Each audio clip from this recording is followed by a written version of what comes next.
Қайырлы күн, қыздар. Бүгін біздің дайындайтын ендігі рулетіміз, бұл бізде мясной рулет.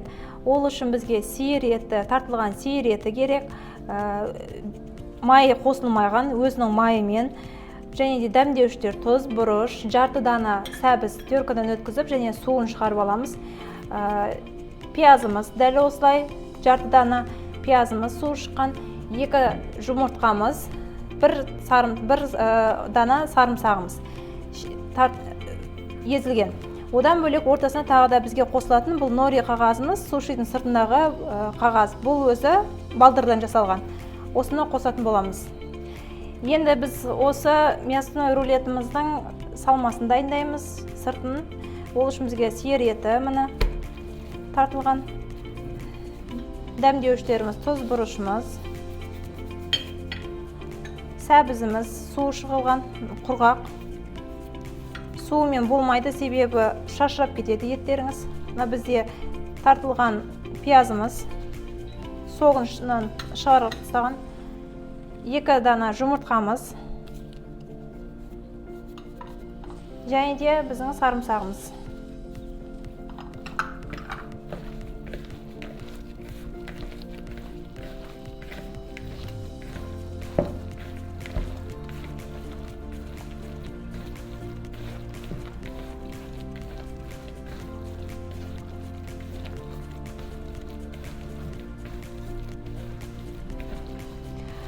Біздің етіміз шашырап кетпеу үшін, біз бұны отбивка жасаймыз. Білесіздер, котлетті де ұрып, жақсылап өзінің қалпына келтіру керек.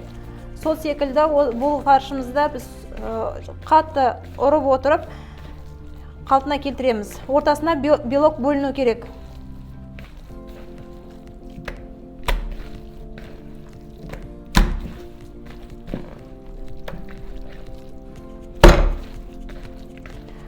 Қорықпаңыздар, осылайша 10-15 рет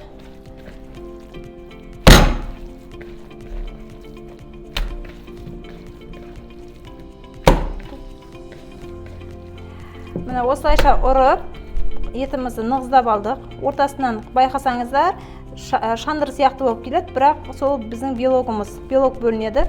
Сол белок бөлінгенге дейін сіздер жақсылап отбивка жасайсыздар. Міне осылайша біздің етіміз дайын болды.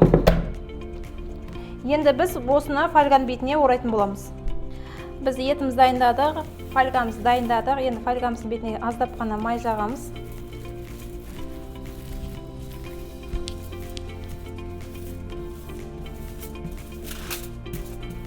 Осы фольгамыздың бетіне біздің өзіміздің фаршымызды қойып шығатын боламыз.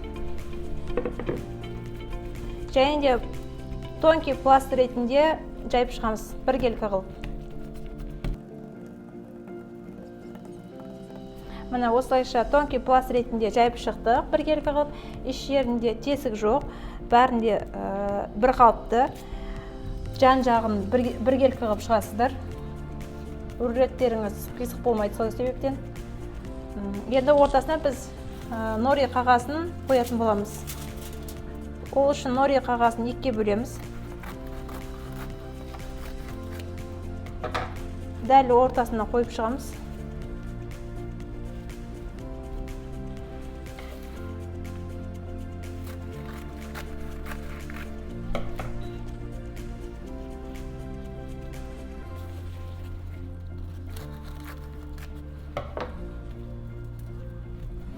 Енді нығыздап орап шығамыз. Ол үшін біз фольганы көтере отыра, бірінші басында 1 сантиметрді аламыз. Керек кезінде қолмен түсіріп отырамыз, себебі жабысуы мүмкін. Қолмен баса отыра, қатты баспай, жинап шығамыз.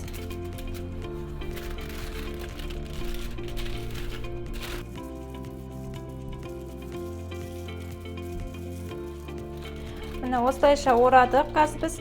Енді мына қараңыздар, шопы астында, енді осы шопты астына қалдыруымыз керек. Себебі үстіне қалса ашылып кететін болады. Астында қалды бізде қазір. Енді әр ораған кезде есеппен өздеріңіздің ойша ұстап отырыңыздар, астына қалу керек.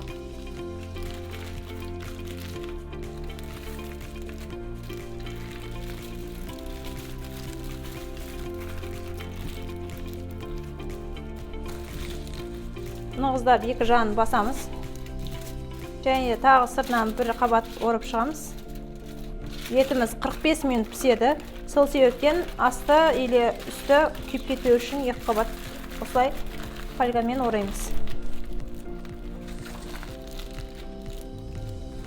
Қазір енді осы оралған рулетіміз міне осындай болады. Осыны біз қазір 180 градуста пеште, қызып тұрған пешімізге салып 45 минут пісіреміз. 45 минуттан кейін алып, жақсылап суытып, жақсылап суығаннан кейін ғана кесуге болады. Болмаса, егер асығыс болатын болсаңыз, суыған рулетіңізді 1 сағат тоңазытқышқа салып, одан кейін барып сыртына фольгасын шешіп кесесіздер.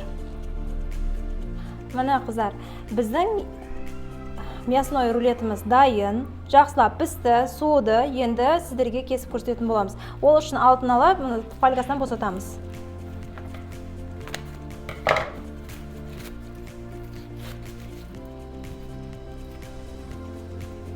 Міне қыздар, мясной пирогымыздың сыртын босаттық, енді кесеміз.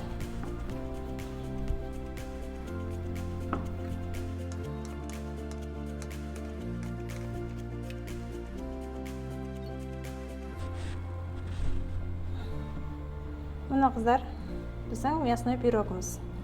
Ас болсыңыздар.